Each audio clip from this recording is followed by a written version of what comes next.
Hi guys, so today we are going to be working on a project and it's going to involve just working with like lines and shapes. Our project today is really just going to be kind of like a draw where I kind of show you how to draw something like we did with the flower vase and the Matisse one, and then you guys are going to kind of follow along. But we're really going to be working with our shapes and our lines for this first project, and we're going to learn some fun words and then some new fun vocabulary words, and then using the same image, we're going to use it for something else to work with color in just a little bit. So the first thing that you really need for this is you're going to need a drawing utensil. You may want a black marker. In my case, I'm going to use probably a Sharpie. So Sharpie, drawing utensil, and then you're gonna need something to trace. So tracing means it's gonna help you get the shape of something. So you want something that has a smaller circle, kind of like my little plastic cup here, and something that has a bigger circle, kind of like my silver bucket I'm gonna use. And then one quick thing I wanna point out is this paper is a thicker paper than like printer paper. This is actually a piece of my sketchbook paper I've pulled out and I'm using. You could probably use construction paper or you're gonna want something a little thicker than printing paper for this project. If you don't have that, you can use printing paper, and then we'll just kind of work around it a little, and that'll be okay too. So, what we're first gonna do is, so you're gonna take your bigger circle that you're gonna trace and you're place it down, put one hand on the thing that you're gonna be tracing and following along with, and then the other hand, I'm gonna move my paper down just a little so you can see what I'm doing. The other hand's gonna hold your pencil and you're gonna hold it really steady, and you're gonna take your pencil and go along the rim of whatever you're tracing, okay? And once you do that, you can lift it off. You should have a beautiful circle when you're finished. And then the next thing you're gonna do is take your thing that's gonna make a smaller circle, try and get it in the middle. It's okay if it's not in the direct middle, but you kind of wanna try and get that same, and you're gonna just make another circle, okay? So we're just gonna make another circle. So we have our two circles. These are gonna be the base of our drawing today and what we're gonna need it for. And then we're gonna take our pencil and we're gonna draw two little humps, one there and one there, okay? If you wanna make a smaller one inside of it, you can, but you can also just leave it those two big humps, okay? And the next thing we're gonna do is we're gonna draw an upside down triangle right there, okay? And then we're gonna draw what looks like a J from the bottom of it. So one J, no crash, just this like a hook almost. And then you're gonna draw your other one right there.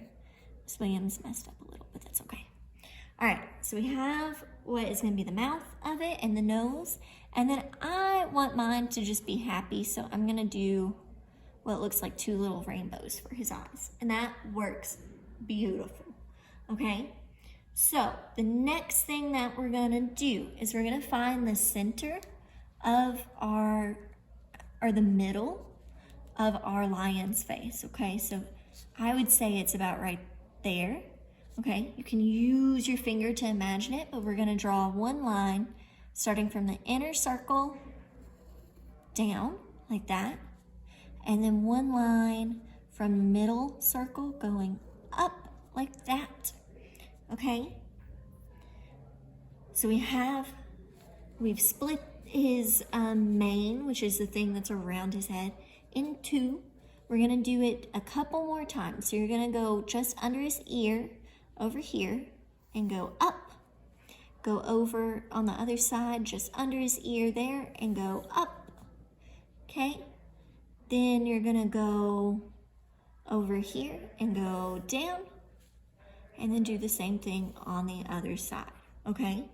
So when you're finished, you should have 1, 2, 3, 4, 5, and 6 little squares or trapezoid shapes. So 1, 2, 3, 4, 5, 6. It's okay if they don't align perfectly. We're not looking for that today. We just want to make sure we have the right amount of numbers. So using our circles and our lines. The next thing that we're going to do is we're going to take from here and we're going to go down. So you're going to take your line down all the way, and then you're going to draw a line over here and stop it just a little before, okay? So we have the overall shape of his body. We just have to get him some legs. Okay, so starting from, we've drawn his curves on his body. The next thing that we're gonna do is we're gonna draw what looks like a C or a backwards C. And then we're gonna draw like an oval for where he's sitting. Miss Williams messed up just a little bit earlier, and that is a-okay, that's part of it. And then we're gonna continue this line down some, and we're gonna draw another foot, kind of face down, okay? So he's standing there. The next thing we're gonna do is we're gonna draw what looks like a belly. We're gonna do this really lightly, okay? And erase just a little bit, right there. I'm gonna draw what looks like 11 down. This is gonna be his last foot, so we're just gonna take it, and it may not look the best or perfect, but that is a-okay. Miss Williams kind of messed up a little too. Easy peasy. And so once we get his body done, we still kind of gotta add him a tail. So I just draw a really long line up like that, and then I'll take it, I'm gonna try and keep it wide because I want his tail bigger. If you run off the page, that's okay, just let it run off. And you just connect it there. So it looks like it's just hiding off the page. So the next thing that we're gonna do is we're gonna go in with our pencil and we're gonna add just simple straight lines, kind of like this, right? Simple straight lines. And what these straight lines are gonna do is, lions are super furry, right? So we're adding these lines to kind of make our brains pretend that our drawing is gonna be kind of fuzzy, like a lion would be. So we're just adding little lines, and they can be perfectly like in order if you want. They can be a little crazy. I like my lines to look a little kind of uneven, so I'll do like a longer one, shorter, longer. I'll mix it up sometimes, whatever you feel like is gonna make your lion look a certain way. So I'm just gonna add in some more lines. Can't forget his tail.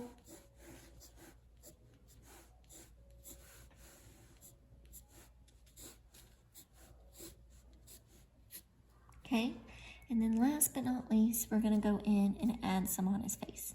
You may not wanna add too much on his face so it doesn't look too furry. You wanna still be able to see behind it. Okay, so the next part is completely up to you whether you wanna do it or not, but I'm gonna take my Sharpie and I'm gonna go in and go over my lines that I drew.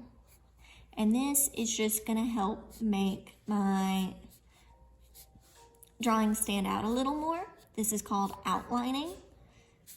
So it's just going over my lion and making him stand out a little. Like I said, you can skip this part if you really don't want to do it. It's up to you. I just think it helps makes our art stand out.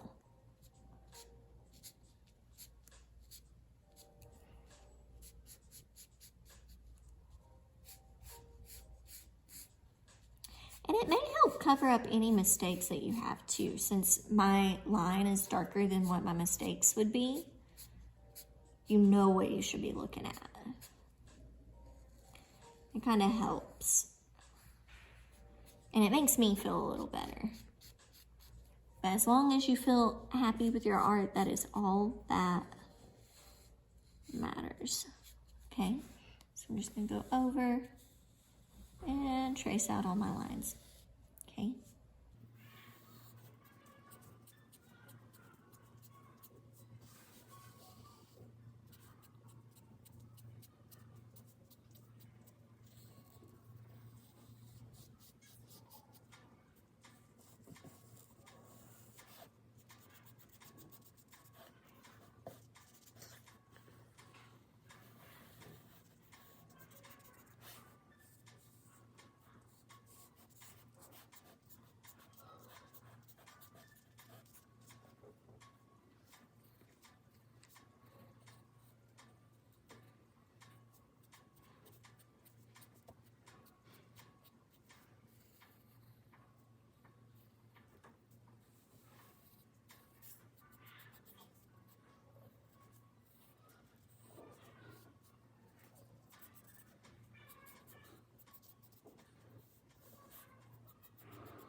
Okay, so once you finish outlining, if you chose to outline your lion, you can kind of just leave it as is. You can save this for our next project, which we're going to be going in and adding the color into the lion.